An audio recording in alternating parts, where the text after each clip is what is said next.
small devices, giving me new career, speed and flexibility for my home reno projects, and even the ability to create truly stunning and unique artwork for my apartment. This one, by the way, but since it's currently being printed, I first decided to design and draw a space for it that doesn't even exist yet, to see what my future artwork would look like in a space like this. Besides, I design stories and thumbnails on my iPad for every major social media platform. Then I communicate my ideas with my web developer about landing pages. And I also use it as my mini travel sketchbook, because after my spectacular quote-unquote entrance at the Nice airport, when all of my 200 plus pencils fell all over the floor when I was waiting for my luggage to arrive, I said to myself, no, I'm going to stick to this guy. And even recently I took it with me to my weekly mountain trip, and it allowed me to capture that magical and special atmosphere without the fear of adding the wrong color, the wrong line, or simply messing the entire drawing. And no, you don't need to go to art school for years. You don't need to be tech savvy in order to be able to draw on your iPad. So if you're currently as inspired as I have been since getting my first iPad back in 2018, but have no clue where and how to start, I have really good news for you. You've clicked on the right video, so let's jump right in. If this is the very first video you're watching on this channel, welcome! I'm super excited to have you here, and thank you so much for your time. I'm Anna, and I'm the founder of the largest iPad design and drawing academy, artist, designer, and I'm currently reinventing myself at the age of 31. I'm expanding, and I'm finally taking the courage to follow my wildest dreams, which I shared in the previous video, by the way. Now, onto my iPads. I own two of them. This is an iPad Pro 12.9-inch with 1 TB of storage, and this is actually the second iPad of the exact same size, because the previous one only had 64 GB of storage, and since I draw daily, I ran out of it super quickly, so I needed to repurchase the exact same one but with 1 TB of storage, so don't make my mistake. Lesson learned. And this is my iPad mini, which I purchased in 2024 after its release. I must admit that the size is a little bit too small, and that's why it's my travel sketchbook primarily, so now I would probably purchase either an iPad Pro 11-inch or even an iPad Air, also 11. But not less. I'm telling you, it's a little bit too small. Which brings me to the approach number one. Using our iPads for home reno projects, you can test wall colors in seconds, see which kind of furniture you'd like to have in your apartment. No design or art skills needed. All of that can be tested in minutes or even seconds. So actually, let me show it to you in detail right now. Let's switch to my iPad. And welcome to my Procreate world. This is where all the magic happens, and this is where I draw, design, develop, dream, and simply create. Now we're going to take a look at a couple of quick design techniques which are going to significantly speed up your own design process, and which will also add that creative touch to your own designs. And you wouldn't want to even turn your computers back on, because not a single computer render can provide you with that level of flexibility, creativity, and speed. So let's dive in. The first one is a classic approach. This is when you basically take a picture of the space that needs to be redesigned, and then you insert all of your ideas step by step. In my case, I wasn't sure which kind of sofa I wanted to go with, so I tried all of them out and decided to go with this one.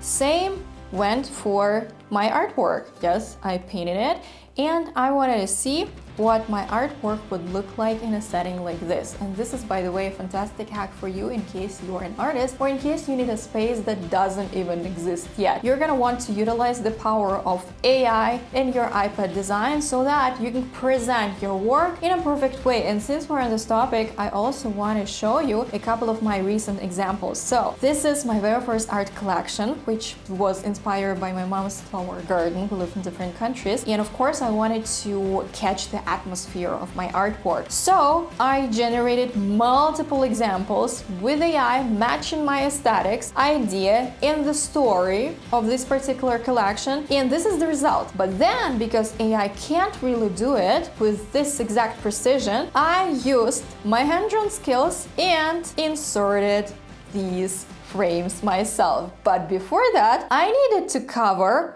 all of these pictures which already were here. So first, I kind of drew the wall myself, Then I inserted my own art prints, and then I want to see which kind of frame I wanted to use. And as the result, this exact sketch has helped me decide on which kind of frame I wanted to pick. And I decided to go with the gold one. Incredible, right? Now we're going to move on to the next approach, which is called the mixed design technique. Here, basically, we draw over the photo, but we still use that insert feature. What the hell is that? So first of all, we get rid of all of the inaccuracies so that we have an empty space, because ideally we would want to have an empty space, you know, without any furniture items. But in real life, our spaces are cluttered, and this approach will help you enormously with your design. I don't know why, I think the focus is back. Okay, before and after. Another example is this kitchen, same story. See, our hand-drawn skills allowed us to cover these inaccuracies, and after that, step by step, I tried my design out. As for these decor elements, here's another hack for you. Yes, this video has a lot of hacks. Instead of needing to find all of these decor elements every single time when you design something, because when you're done with your design, especially if you're a designer, you can relate to that, we need all of these cozy elements at the end, right? Otherwise, the space looks like no one lives there, right? So what I do is I work with my own PNG libraries, which I prepared in advance, and then I simply pick any of these and insert them where needed. I can insert them here, here.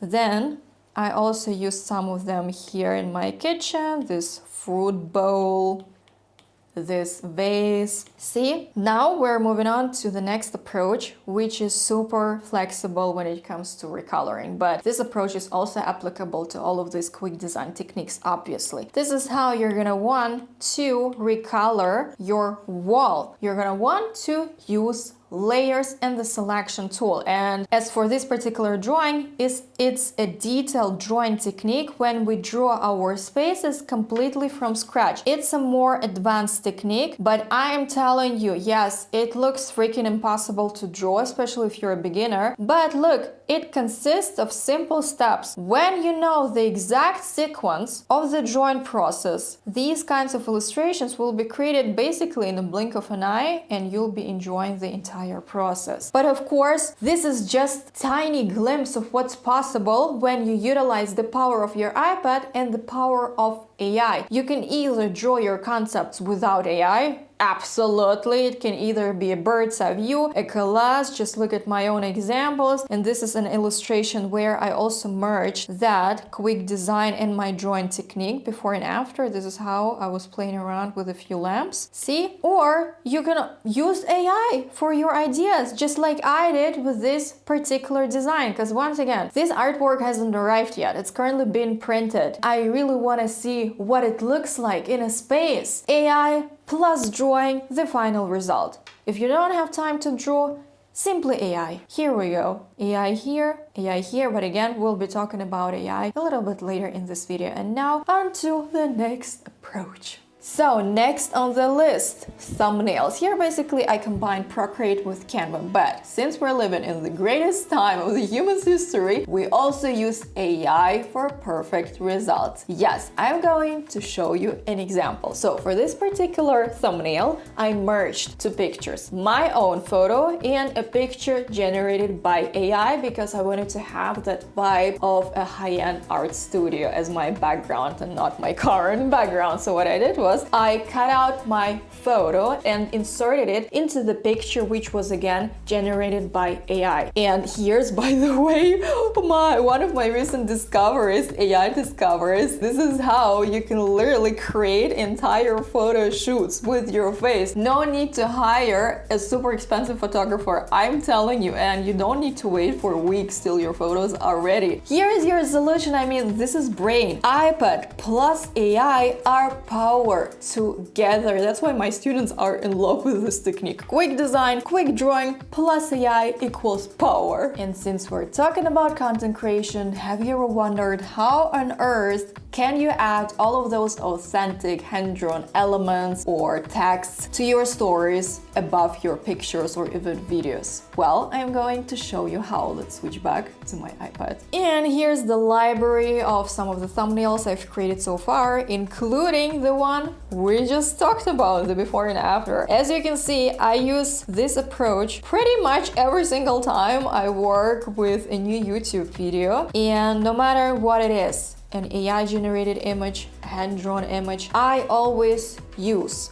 the approach of cutting me out and then playing around with the background. And then I insert all of the fonts and copies in the Canva app. But now we'll be talking about designing stories. All you need to do is to create a format for your stories and then draw inside that. So I'm going to show you one of the examples, for instance, this one or this one. See this arrow? It is a hand-drawn arrow. All you need to do is to pick a brush you'd like to be working with. I always use my custom brushes and draw over your images like that. It can be anything you want. It can also be a hand-drawn copy. As for some of the standard brushes which you can use is the brush which can be found inside, I think, inside the ink and sketch brush set category. I think it's called the drying brush. It kind of looks like a real pencil. But anyway, you're gonna want to take your time and play around with different options. But this is the approach I use for designing stories so that they look super stylish, super personal, and not, you know, like a standard generated image inside the Instagram app. But of course, I also post standard pictures when I don't have time for this kind of design. But believe me, this is so much fun. Just look at that. All hand-drawn, all hand-drawn. These elements were inserted manually, and this is the picture I took specifically for that particular Instagram story. A couple of more examples. This is how I add that white frame around this or that picture. Then I also add shadows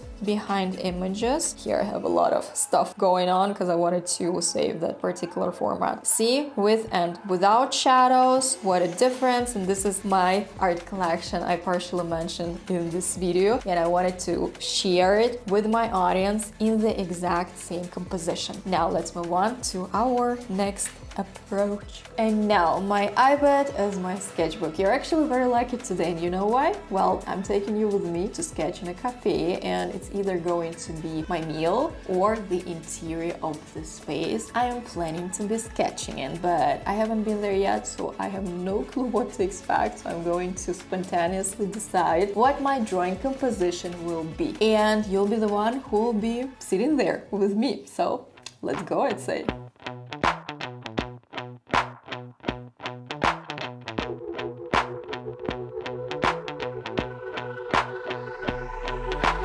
This is how it's gonna be. This is what you think of me. It's going down like I told you. This is how it's gonna be. I'll be the last man standing here. I'm not going anywhere. It's going down like I told you. I'll be the last man standing here. What you gonna do? I'm gonna rock you. What you gonna do? I'm gonna rock you. What you gonna do? I'm gonna rock you. I'll have you begging for mercy, begging for mercy. Oh. And this is what I've created so far. Also tomorrow, by the way, I'm heading to the mountains for my weekly mountain day. I live in Munich, by the way, and because of my recent and really brutal burnout, I decided to start living for me, not for my work, and this weekly ritual was one of the first steps I incorporated into my new way of living. And there, by the way, I had an idea of creating a fine art collection with a mountain series near my home, which will symbolize the reconnection, so to speak, with yourself, and that it's never too late to get back to your roots. And my first art collection, which was also created on my iPad, of course, is already finalized, and the story behind it reflects my immigration journey. And these are definitely my all-time favorite approaches for iPad, which I use literally daily in my work. And in my opinion, this is the perfect balance between our ideas, skills, creativity, and technology, which brings it all together in the easiest, most flexible flexible and most enjoyable way, I'd say, because when I was an interior design student, a broke interior design student, I was sketching my ideas a lot. I was that student who was rejecting the idea of computer renders because for me, computer renderings are flat and average, and I didn't want to be like everybody else, and that's why I was drawing like a lot. But at the same time, the limitations of real materials held my creativity back because I was worrying a lot about whether I'll be able to afford another marker set or what the heck am I supposed to do when I run out of paper or something like that, because my ideas aren't limited by colors or pencils or something like that. This is when this exact guy, my very first iPad was a standard iPad with 32 gigabyte of storage, and it was like 9-inch or 9.7-inch or something like that. So this is where I leave you, my friend. You'll learn every single aspect of all of these approaches I showed you in this video inside my Academy's program, step by step, proven results. Find all the links below this video. And yeah, I'll see you in the next one. Happy creating, and I hope you're now in love with your iPad.